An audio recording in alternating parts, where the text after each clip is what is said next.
We have started with the unit nuclear reactions, and in last lecture we have seen the alpha decay and Gamo's theory to explain the alpha decay.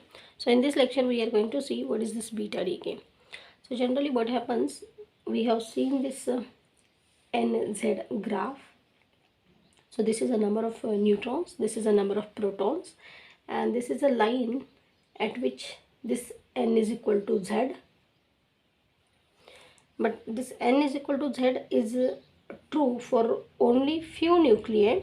So very lightweight nuclei have this n is equal to z, but the all the stable nuclei generally have the number of neutrons greater than the number of the protons. So this solid bigger points show the stable nuclei, and there are a few more nuclei in the nature which have more number of protons or more number of neutrons than the stable nuclei. Suppose if in a nuclei number of neutrons is greater than the number of neutrons which is required for the stable nuclei, so I will write it n is greater than the stable. So stable means a number of neutrons which is required for the stable nuclei.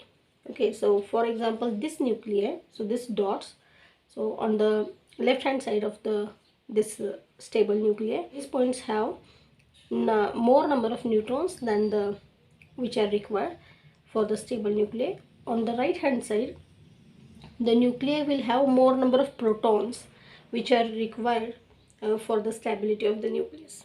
Therefore, so for this left hand side, when the number of neutrons is greater than what is required for the stability of the nucleus, so in such cases what happens, so this neutron gets converted itself into the proton, and some electron is evolved along with this antineutrino. So such a kind of a reaction is called as a negative beta decay. Similarly, if the number of protons is greater than what is required for the stable nucleus, so this proton gets converted itself into the neutron, and some positron and this neutrino is evolved, and such kind of a reactions are called as a beta plus decay. In a heavier nuclei, suppose this is a nucleus and it will consist of protons and neutrons. So we know that this nucleus is not like a spherical hard ball in classical mechanics when we are dealing with nuclear and particle physics. So this is a quantum mechanical entity, and for this quantum mechanical entity we are speaking everything about the wave function. So this 2s electron, so this wave function of this 2s electron is almost present inside this nucleus. So there is availability of electron for a nucleus sometimes. So in such cases what happens, so this proton absorbs this electron and it is giving out a neutron, and such a type of a reaction is called as electron capture. So in this process also proton is converted itself into the neutron. In beta plus decay also the proton is converting itself into the neutron, but when we calculate the q values, okay, so this q value for this electron capture is much higher than the q value of this beta plus decay. So there is a more probability of the electron capture than this beta plus decay. Now why this neutron is converting itself into the proton, or why this proton is converting itself into the neutron? That is for the stability of the nucleus. For example, suppose two protons, so this is a proton, this is a number of neutrons, this is a nuclear shell model which we have already seen in a previous lecture. Suppose there are, and we know that the protons and neutrons are always pair up to reduce the energy, total energy. Therefore, so if this is 1s 1 half, this is 1p 3 by 2, this is 1p 1 half, like this we have already seen this energy level diagrams. So if so this s will consist of 2 protons, and it will consist of 2 neutrons also. So proton is present and neutron pair is present. Pairing means the total angular momentum of these two particles become 0, so as to reduce the total energy of the nucleus. So in the universe, it is the nature is like this, quantum mechanical world is like this, everything tries to reduce its energy. Okay, so pairing reduces the energy of the nucleus, so it is giving out the total angular momentum is equal to 0. Therefore the nucleons pair up in a energy levels. So suppose there is a 4 protons will be there in this energy level, similarly 4 neutrons will be there here, and if there is a one more proton is remaining over here, so what happens, so this proton may convert itself into the neutron to lower the energy.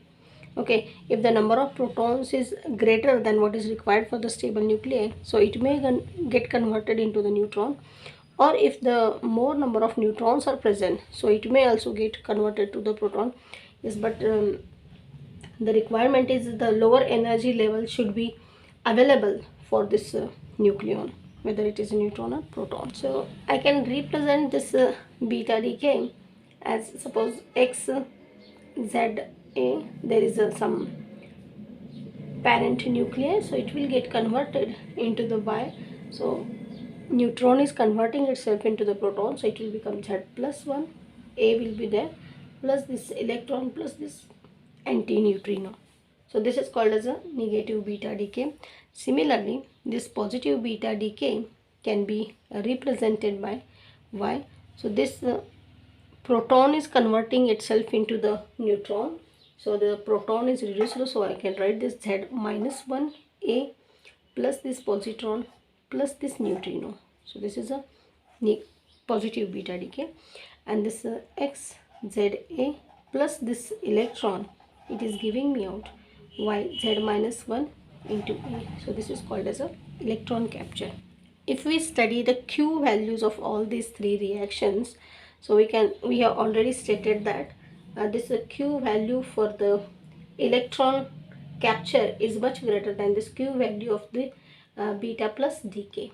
Okay, this is about the comparison between these two reactions, beta plus and electron capture. So if we consider this negative beta decay, so for this reaction, whatever energy is released in this negative beta decay, so that amount of energy is available for the as a kinetic energy for all these products. So as this nucleus is much heavier than the electron and neutrino, so almost all kinetic energy is available for this electron and this neutrino. Actually this neutrino was not known to the scientists when this beta decay process was discovered, and at that time the scientists were quite puzzled for nearly 1 decade to 2 decades. So and what they found that, so this is the Q value, so this is the Q value of the kinetic energy which is available for the electron. So this is a beta minus, so this is this is the graph, and for the plus beta decay, so the graph is nearly like this.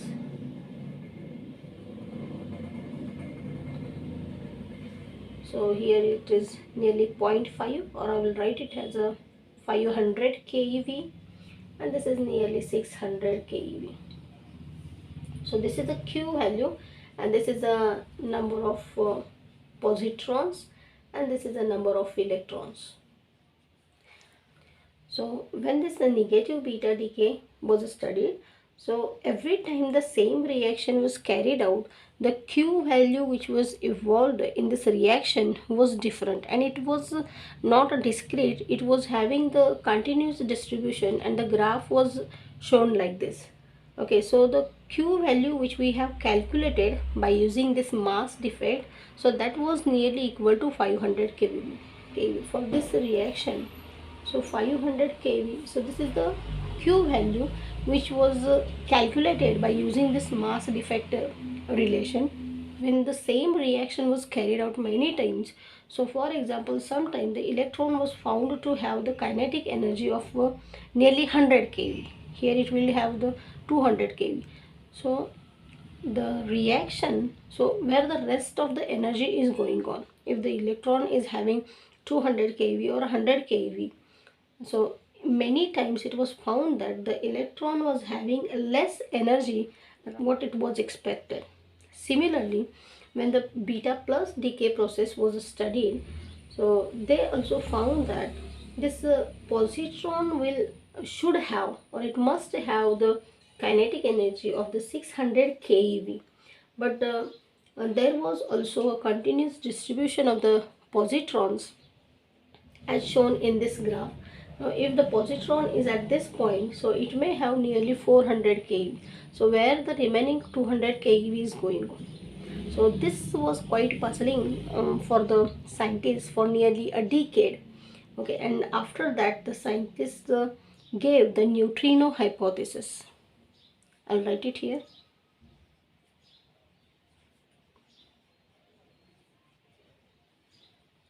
So scientists suggested that if there is a third particle and if it is carrying out the remaining energy, then and then only the law of conservation of the energy will be valid. If there is some another particle which is having very less mass as compared to the electron, or we can say that massless particle as compared to the electron. For example, if this electron is having 511 this much amount of rest mass energy, so in the in tenths of this electron volt, so this is a rest mass energy of this neutrino, so we call it as a massless particle. So the neutrino hypothesis tells us that if there is another third particle assumed as a neutrino which is having very less mass, and if that particle is carrying out the remaining kinetic energy, then and then only laws of conservation of the energy and momentum are valid. So this is called as a neutrino hypothesis. And afterwards the scientists found experimentally this particle, and this neutrino hypothesis was proved experimentally afterwards. This Q value for the alpha decay is fixed for a particular reaction. This Q value is changing, as which we have seen. There is a continuous distribution of this Q value. So it was Fermi who gave the, or for the first time he used the time dependent perturbation theory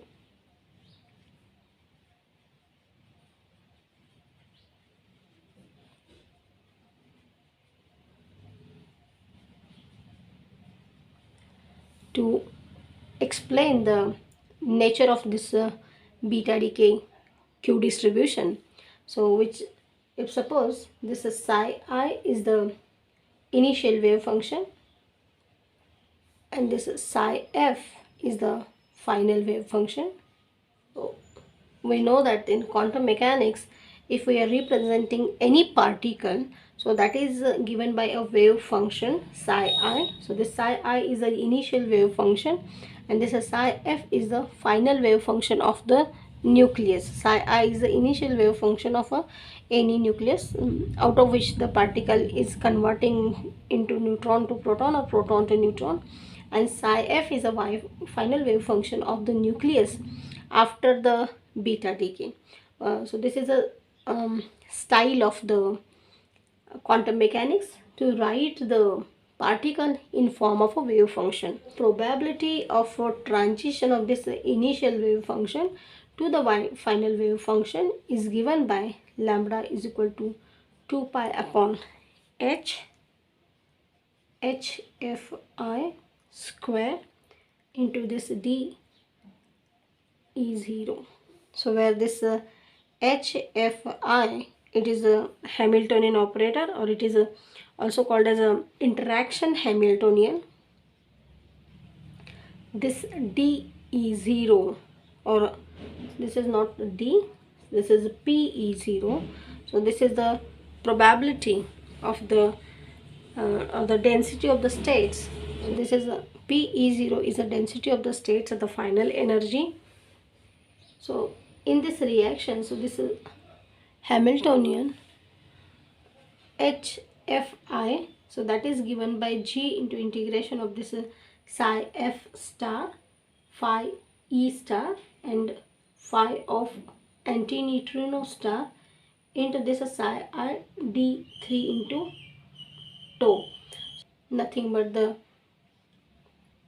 final state of the nucleus. So this is a psi F, this is the daughter nuclei along with this wave function of this electron and along with this wave function of this antineutrino, and this is the initial wave function. So this operator, Hamiltonian operator, the interaction Hamiltonian operator is given by this term, in which so this G is the strength of the interaction, and this P is given by some lengthy equation, so which is nothing but 1 upon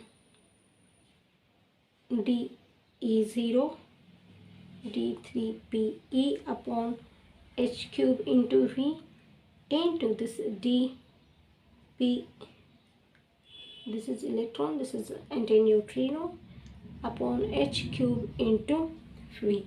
So if we have considered a particular energy interval, say from E to E0, so this is a number of states per unit energy interval for this electron and for this antineutrino.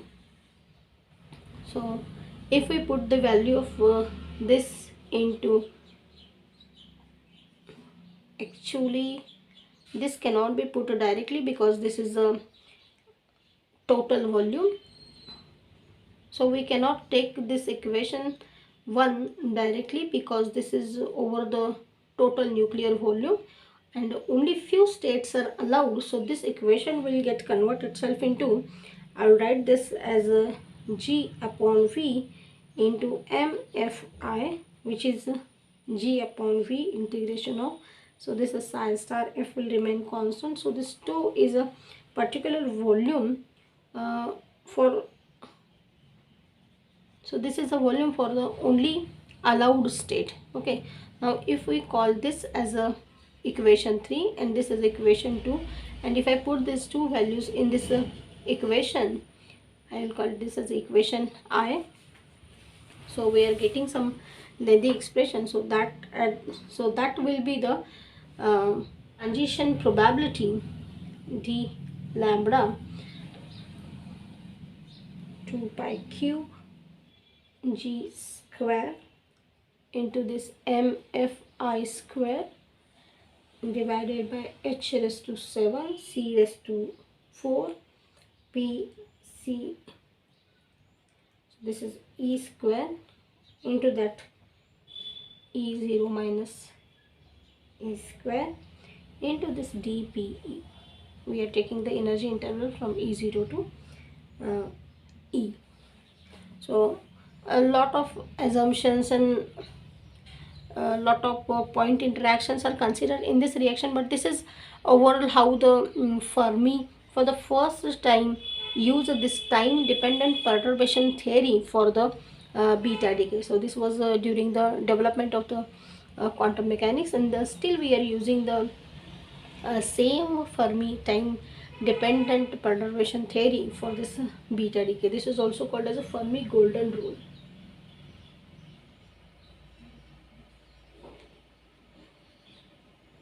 So this is this Fermi golden rule gives the transition or the decay constant or the transition probability from one state to another state. So this equation, it exactly reproduces the same nature of the graph which we have studied of this Q value for the beta decay. We have converted this equation number 1 into equation number 3, which says that only few transitions are allowed. So what are the selection rules for this beta decay? So orbital angular momentum for the electron and neutrino which are evolved in this beta decay, so for those both of those, so this angular momentum will be 0, but these two are the spin half particles, so S available is 1/2 and 1/2. Electron is also having a spin half, and neutrino or antineutrino which are involved in this reaction, they are also spin half particles. So 1/2 and 1/2 can give us the two states, either 0 or it can give us 1. So for the reactions in which this L is equal to 0 and S is also equal to 0, so for those terms J will be also equal to 0, and such transitions are called as a allowed Fermi transitions. And for the cases where this L is equal to 0 and S combine to give us S is equal to 1, so for that term J is equal to also 1, and these are called as a allowed Gamow-Taylor transitions. So only these transitions are allowed in this beta decay also. So these are the selection rules for the beta decay.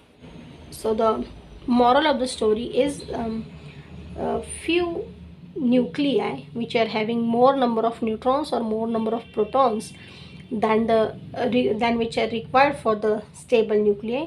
So in such nuclei, neutron is converted into the proton, which reaction is, these reactions are called as a negative beta decay. And for some nuclei, so this proton is converted into the neutron, these reactions are called as a beta plus decay. Along with this, when the wave function of the 2s electron is present inside the nucleus, so there is a probability of the electron capture also. In this reaction also, the proton captures electron and converts itself into the neutron, so it is also called as a electron capture. The Q value of the electron capture is much higher than the beta plus decay. And when we study the beta decay processes, so the Q value is not fixed for these reactions. So the Q value has a continuous distribution as shown in this graph. So we have shown this for electron. Similarly, we can see same for the positron. So scientists gave the neutrino hypothesis, which tells us that the remaining amount of the Q value or the remaining amount of the kinetic energy is carried out by the neutrino, and the nature of the graph was completely explained by Fermi, and he used a time dependent perturbation theory to explain the nature of the beta decay. And there are certain rules. So the electrons or positrons and neutrino which are evolved in this reaction, they are the spin half particles, and the spin half particles can give us the total angular momentum as 0 or 1. When this S, they combine to give S is equal to 0, these are called allowed Fermi transitions, and when S is equal to 1, then such transitions are called as allowed Gamow-Taylor transitions. So this was all about the beta decay.